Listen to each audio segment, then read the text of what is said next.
In his 18 years of experience, our next speaker has been a customer, a partner, a trainer, and a competitor. Today, he is a spectacular ping pong player and Checkpoint's head of strategic marketing.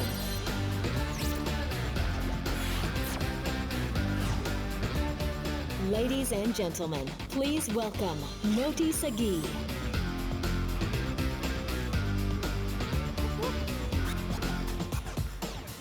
That's a handsome guy back there. Hi. Very handsome. Okay, so Gil started with a personal story. I'm going to start with a personal joke that my daughter Leah told me the other day. She said, "Dad, did you ever see an elephant hiding behind a flower?" I said, "No, dear." Actually, I said no, but for the joke, "No, dear." She said, "You know why?" I said, "No." "Because he was hiding really, really well." So she already knows about evasion, obfuscation, and deception. So that was my personal touch. Now, I was talking to a customer today from Chicago, working at a law firm, and he told me, "Listen, I've been to many security conferences. I have around once a month network security vendors coming to visit me to preach their products. You're more or less sounding the same. We're talking about the same threat landscape.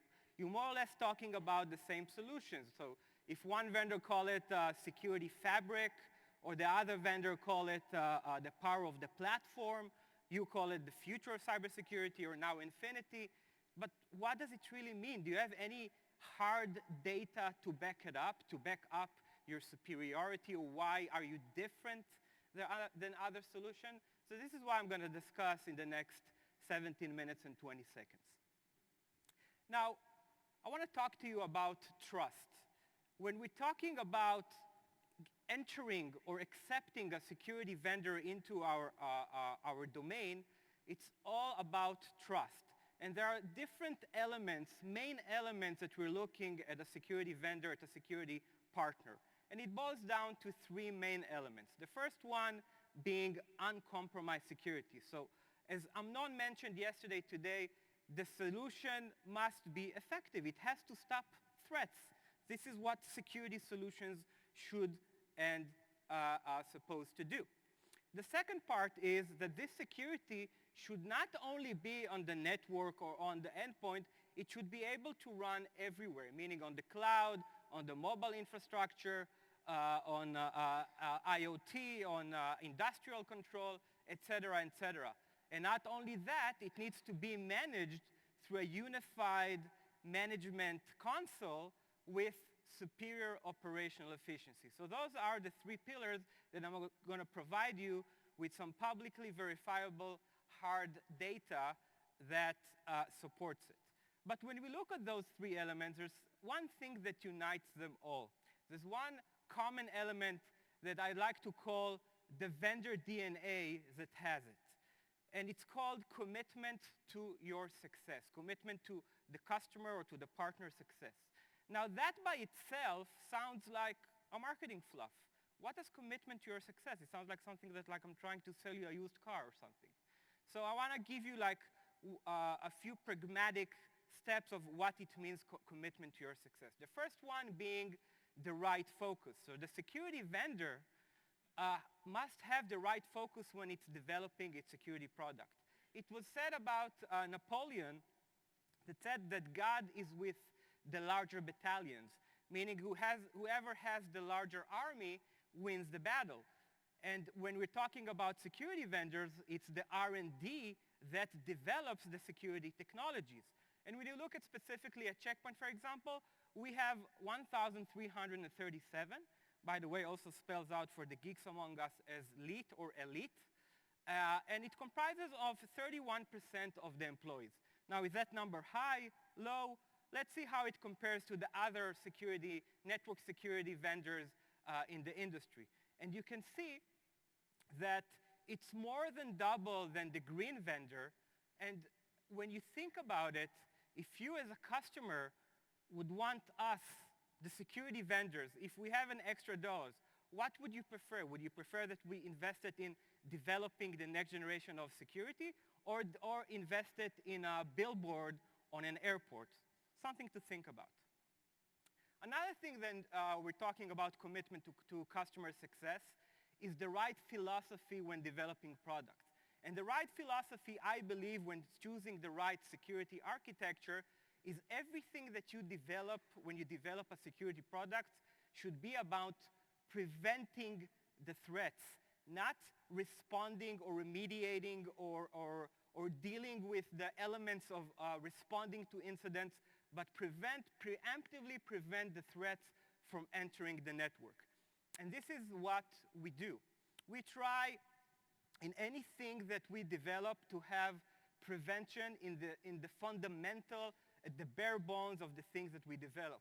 So technologies like CPU-level advanced threat prevention, the ability to hold the file before we deliver it, whether it's through email or through web, the ability to extract threats, zero phishing, anti-ransomware, all of those defense technologies and innovations are around one thing, to prevent the threats from entering your network. And when you look at other players in the industry, we see that it's not always the same case.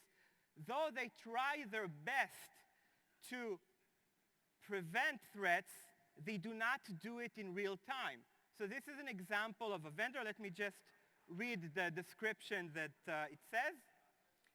It says, Wildfire then generates signatures to recognize the newly discovered malware and makes the latest signature globally available every 5 minutes, meaning it lets the malware traverse the gateways, it emulates it in the background, and only after at least 5 minutes, if you add to that the emulation time, it's more or less around 12 minutes, it gives you the verdict, meaning it tells you that you've been screwed, and it's thanking you for contributing to the industry as a whole. Now, I'm not only picking on that vendor, it's also other vendors that has the same technology, the same detect first, prevent after. For example, the vendor on the bottom, it says sending files to the 40 Sandbox cloud does not block file that it uploads. Other vendors do it once an hour. So it kind of reminds me of this advertisement. Somebody move! Do something. Oh, I'm not a security guard. I'm a security monitor. I only notify people if there's a robbery. There's a robbery.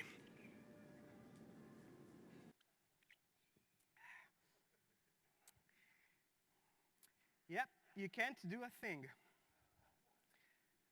Okay, another important element of commitment to customer success is unparalleled sense of urgency. And when I say that, I mean that sometimes also security vendors are vulnerable. Security solutions such as our solution, such as competing network security solution, also has code. And this code sometimes has vulnerabilities. And when it has vulnerabilities, customers want to be exposed the least amount of time as possible. So if you look at 2016, the past year, Checkpoint had 2 vulnerabilities. It was around OpenSSH. We use OpenSSH libraries. We had 2 vulnerabilities. And it took us 1 day to release an operating system patch to mitigate those vulnerabilities. And if we compare the same apples to apples, the same metrics of vulnerabilities, we see that other vendors did not respond that fast to those vulnerabilities. I'm not even discussing or judging the amount of vulnerabilities. Trust me, Microsoft and Apple has more vulnerabilities. I'm just saying that the amount of time it takes, let's look at the green vendor, for example. It took him 170 days on average to remediate those vulnerabilities. And if it sounds like fake news or alternative reality, scan this QR code. It's all publicly verifiable. It's all from the vendor security advisory website, and you can check it for yourself. So this, I think, is one of the key elements that shows commitment to customer success when basically making sure they're not exposed as they should be. So just to recap, the commitment to customer success, the commitment to your success, prevention philosophy, sense of urgency, and the right focus. You got to have the people that develop those security products. Now, let's discuss the 3 pillars. So the first one was uncompromised security. So the most important thing when having an uncompromised security in your technology is to have security that has a proven track record, a third-party proven track record of excellence, of security efficacy. So this is an example of a security test lab, third-party security test lab called NSS Labs. It evaluated all those vendors that you see in the screen in front of you, and it basically gave them a rating. So you see that Checkpoint was tested throughout the years from 2011, 13 times. 13 out of the 13 times we got the highest rating, which is recommended. Other vendors, though they did get some recommended ratings, we see that they also had not so proven track record of excellence. They also had neutral rating or caution rating. And if we look, for example, at this vendor, you see that it was recommended 7 times, but 6 times it was it got a neutral rating. This vendor, even though it got 5 times recommended, it got 2 times caution rating, and it did not get any recommended rating for its next generation firewall product since 2013. That's 4 years ago for those who can't count. Another element that involves a product with uncompromised security is the security shortcuts sometimes products take. This is an example of 4 vendors that has in their default settings all kinds of shortcuts that allows them to achieve better performance in competitive bake-offs. Let's look at this one, for example. This one has a feature called Content ID, and it has a feature that says forward segments exceeding TCP content inspection queue. What does the admin guide says about it? By default, when the TCP or UDP content inspection queue is full, the firewall skips Content ID. Just like, why would I need it? Just let's skip it. Disabling these options can result in performance degradation, and some applications incur loss of functionality. So you have to choose between secure and not functional and fast. And if you don't believe me, go to this address. This is from their documentation. Now, luckily enough, those features, those settings are configurable. So when you go to competitive POC, you got to make sure that you deploy, you configure those devices as best practices, because if you don't, it's a child's play to bypass those products. A little bit like this. Price is right here.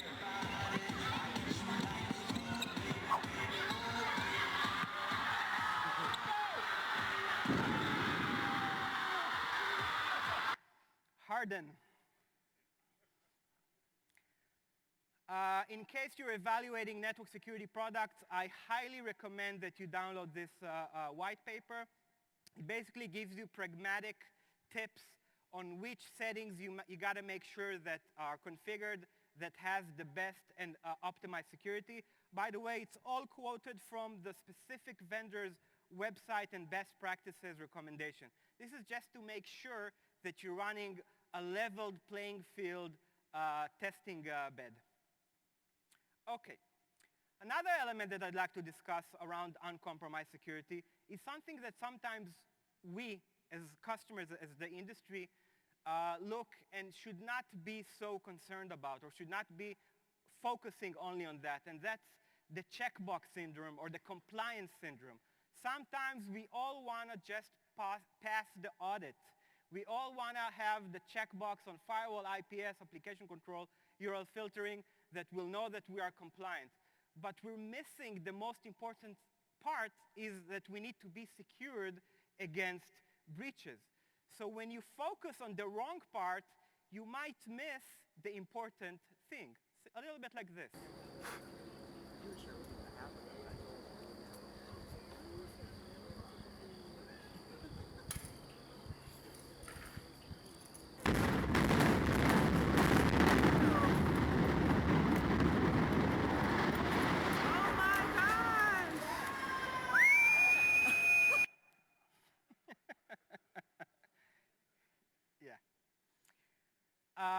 So something around the checkbox syndrome is around the efficacy of IPS.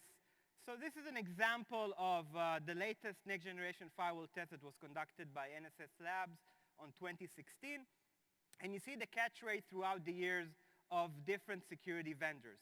Now, that was a test that was run, they fired like 1,999 exploits against different solutions and measured the security efficacy according to of the years. Like they had like attacks and exploits from 2015, 2014, 2013, and 2012. And when we look at those catch rates, it looks okay. If we look at the last vendor, for example, 94.6, 97.5, 83, and 87.1. I wouldn't mind getting a report card for my daughter that looks like this. Like, looks okay, no? But when we look at it from the attacker approach, meaning in how many exploits did the security solution miss, all of a sudden the math looks much more different. You see here that the last vendor that I just mentioned that had a pretty good report card missed like 27 times more exploits than Checkpoint, or the second vendor missed around the same thing. Even the fourth vendor that had like almost perfect grade missed 14 exploits. So this is something that you need to be concerned about, and you need to make sure that you have the best catch rate when evaluating a security product. Now, it's not by chance that we have this superior catch rate. When you look at the amount of CVEs, the amount of threats that we cover, you see that it's superior when comparing it to other security vendors that offer the same solution. So this is, for example, a competitor that I very much respect. They have like a IPS that's called Sourcefire, very, very good IPS. But you see that in terms of catch rate, or in terms of coverage on attacks, Checkpoint are superior when comparing amount of CVEs in Microsoft, Adobe, and total number of CVs. And let's not forget about everywhere architecture. Everywhere architecture basically means that once you have the best security, you want to make sure that it runs everywhere. So the challenge of securing borderless networks is once you have an infection on one part of the network, all of a sudden, all of the networks with public cloud, private cloud infrastructure is exposed. And this reminds me a little bit of focusing your efforts on blocking the perimeter while the main gate, while being blind to other effects. Something like this. El candado para que pueda acceder bombero.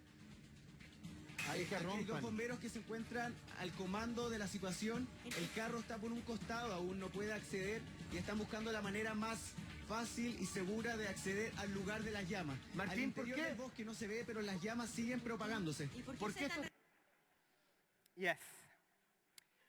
So we shouldn't miss the blind spots. We should have the ability to block attacks on any environment, on all business platforms. And when you look at specific operating system, cloud infrastructure, hypervisors, mobile security operating systems, we see that it's imperative to have security that runs on both. Now, we're lucky enough that we have a software-based architecture, Checkpoint software technologies. All of our intellectual property are in software. All of our acceleration, such as Secure Excel, Core Excel, other elements of codes are embedded into software. We are not relying on ASICs or FPGAs or Cavium. So the intellectual property makes it very, very easy to port our systems into other platforms, which shows the superiority in terms of broad coverage on software security and on specific platforms. And last but not least is the operational efficiency. And in operational efficiency, you have to make sure that all of this is managed with a unified system that has the best operational efficiency, the best experience. So this is a research that was done by NSS Labs. It measured how many hours it takes to manage an estate with 50 gateways. And it shows that Checkpoint competitors need twice the headcount in order to manage the same estate. This is something that we're very scarce of in terms of headcount, something that was mentioned by Gabi and by Gil, that we need to have more headcount of a skilled headcount in order to manage those things, and to have a unified security solution, unified management gives that ability to run it in a very efficient way. And if there's one image that explains the why is that? Why is it so efficient? Why does it take less man-hours? Is this one.